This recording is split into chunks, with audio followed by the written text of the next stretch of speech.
नमस्कार, शुभ सकाळ. मी गार्गी गोरेगावकर. न्यूज 18 लोकमत मध्ये तुम्हा सर्वांचं स्वागत करते.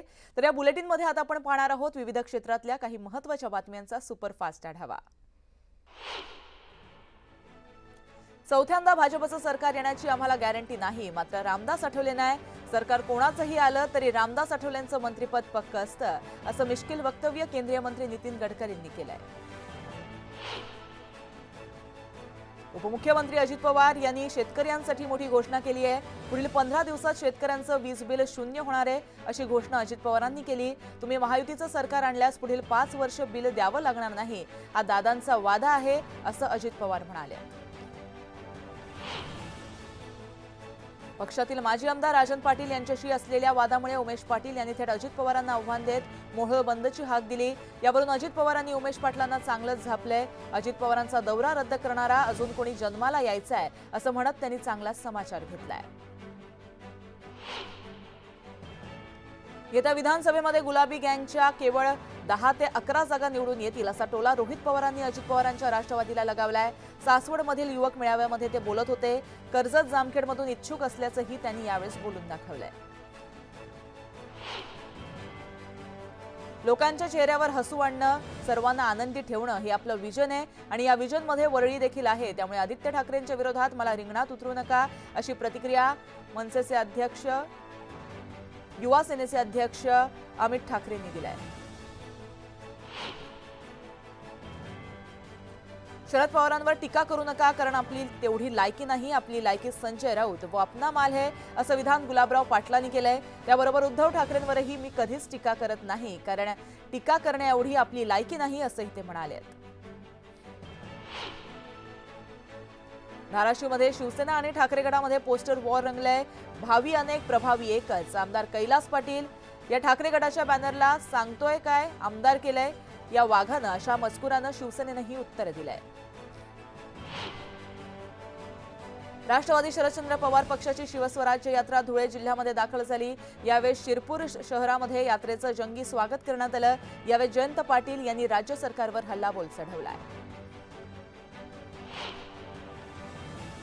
मावळमध्ये चला लढूया परिवर्तनासाठी म्हणत ठाकरे गटाकडून मोर्चे बांधणी करण्यात आली. ठाकरेंच्या शिवसेनेनं भोर, वेल्ला, मुळशी या विधानसभा मतदारसंघावर आपला दावा केलाय.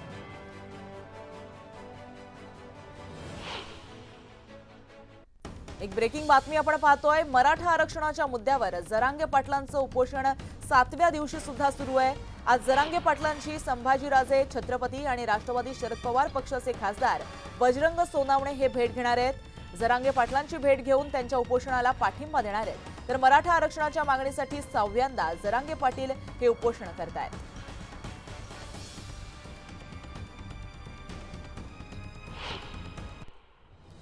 मराठा समाजाकडून अहमदनगर जिल्हा बंदची हाक देण्यात आली. मनोज जरांगे यांच्या उपोषणाला पाठिंबा दर्शवत मराठा समाजाकडून तहसील कार्यालयासमोर उपोषण सुरू करण्यात आलं.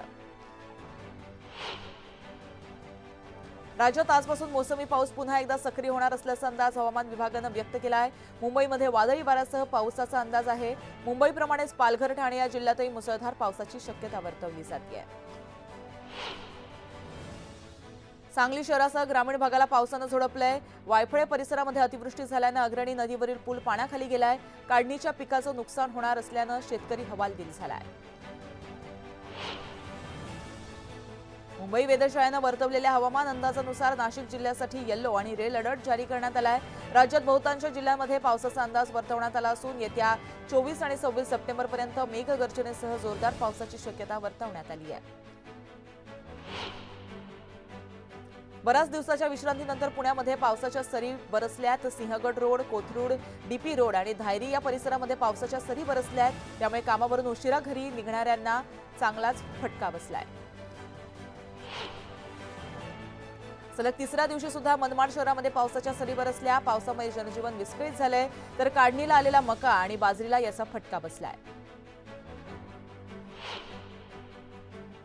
गोंदिया जिल्ह्याच्या बहुतांश भागामध्ये पावसाच्या सरी बरसल्या. पावसामुळे उकाड्यानं हैराण झालेल्या नागरिकांना यामुळे मात्र दिलासा मिळाला. मात्र काढणीला आलेल्या धान पिकाला धोका निर्माण झाल्यानं शेतकऱ्यांनी चिंता व्यक्त केली आहे. गेल्या 15 दिवसांपासून दडी मारलेल्या पावसानं बीडमध्ये जोरदार हजेरी लावली। माजलगाव, वडवणी आणि धारूर या ठिकाणी झालेल्या मोठ्या प्रमाणात पावसामुळे पिकांना धोका निर्माण होण्याची शक्यता वर्तवली गेली आहे।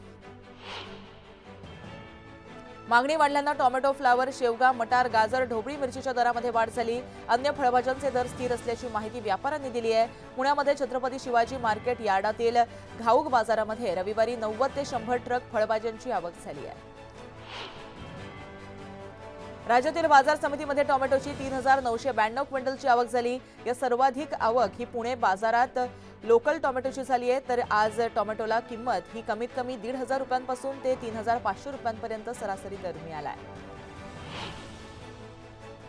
राज्यातील बाजार समित्यांमध्ये ज्वारीची आवक 48 क्विंटल झाली आहे। ज्वारीला सर्वसाधारण दर हा 2,128 रुपये प्रति क्विंटल मिळाला, तर बुलढाणा बाजार समितीमध्ये हायब्रिड ज्वारीची आवक 30 क्विंटल झाली असून कमीत कमी दर हा 1,600 तर जास्तीत जास्त दर हा 2,000 मिळतोय।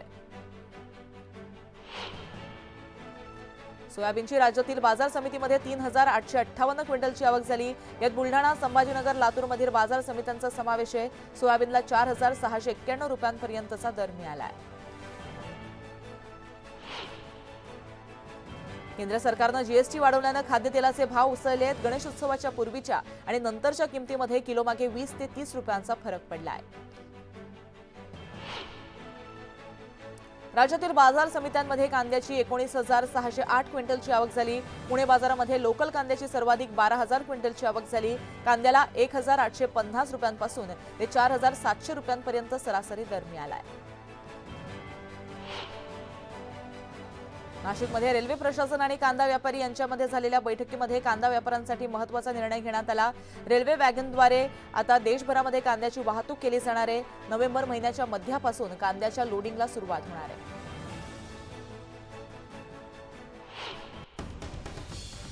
पुन्हा एक ब्रेकिंग बातमी समोर येते। आरक्षणाच्या मागणीसाठी मराठा समाज आता आक्रमक झालाय।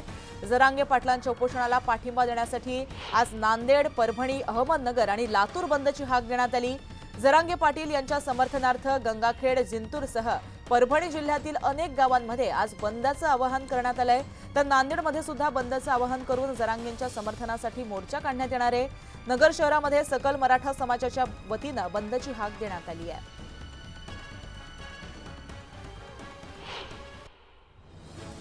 केंद्रीय माध्यमिक शिक्षण मंडळानं केंद्रीय शिक्षण पात्रता चाचणीच्या तारखांमध्ये बदल केलाय। यापूर्वी जाहीर केलेल्या वेळापत्रकानुसार डिसेंबर सत्रातील सीटीईटी ही परीक्षा 1 डिसेंबर रोजी होणार आहे, तर आता ही परीक्षा 15 डिसेंबर रोजी घेतली जाणार आहे।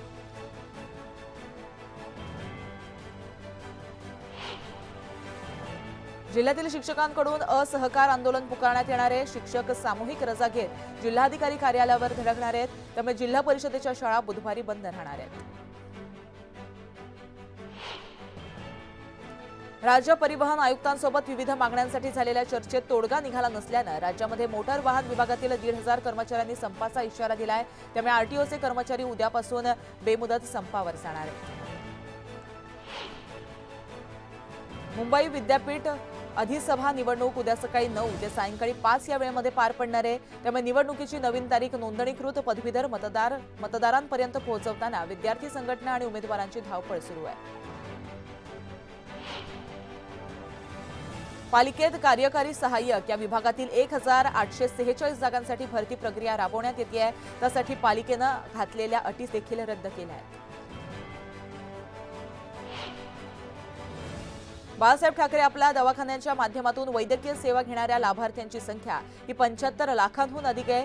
नजीकच्या काळामध्ये आणखीन 37 दवाखाने सुरू करण्याचं नियोजन करण्यात आलं आहे। पालिका धूळ मुक्तीसाठी अलर्ट मोडवर आली आहे। विकासकांची बांधकामं त्याचबरोबर महत्त्वाच्या प्रकल्पांच्या ठिकाणी त्या सूचनांची अंमलबजावणी काटेकोरपणे करण्याच्या सूचना देण्यात आल्या। मावळ मतदारसंघाचे खासदार श्रीरंग बारणे यांच्या माध्यमातून हिंजवडी परिसरामध्ये 3 रस्त्यांच्या कामांसाठी 123 कोटी रुपयांचा निधी मिळाला। त्याचबरोबर इतर माध्यमातून देखील रस्त्यांची कामं केली जाणार आहेत। केंद्रीय रस्ते वाहतूक आणि महामार्ग मंत्रालयानं global navigation satellite system launch करण्याचा निर्णय घेतलाय। यासाठी राष्ट्रीय महामार्ग शुल्क नियम 2008 मध्ये सुधारणा करण्याची अधिसूचना जारी केली आहे। मीरा भाईंदरला पाणीपुरवठा करणाऱ्या MIDC कडून 24 तासांचा शटडाऊन घेण्यात आल्यामुळे शहरातील अनेक भागामध्ये 2 दिवसापासून पाणी टंचाई जाणवतेय। काटई नाका ते शीळटाकी या ठिकाणी तातडीची दुरुस्तीचं काम करण्यासाठी गुरुवारी रात्री 12 ते शुक्रवारी रात्री 12 असा 24 तासांचा शटडाऊन घेण्यात आला होता। देशभरात सरासरी 6% अधिक पाऊस झाल्यानंतर तो आता परतीच्या मार्गावर निघणार आहे। याची सुरुवात पश्चिम राजस्थान आणि गुजरातच्या कच्छ भागामधून होणार आहे, त्यामुळे अनेक ठिकाणी मुसळधार पावसाची शक्यता आहे।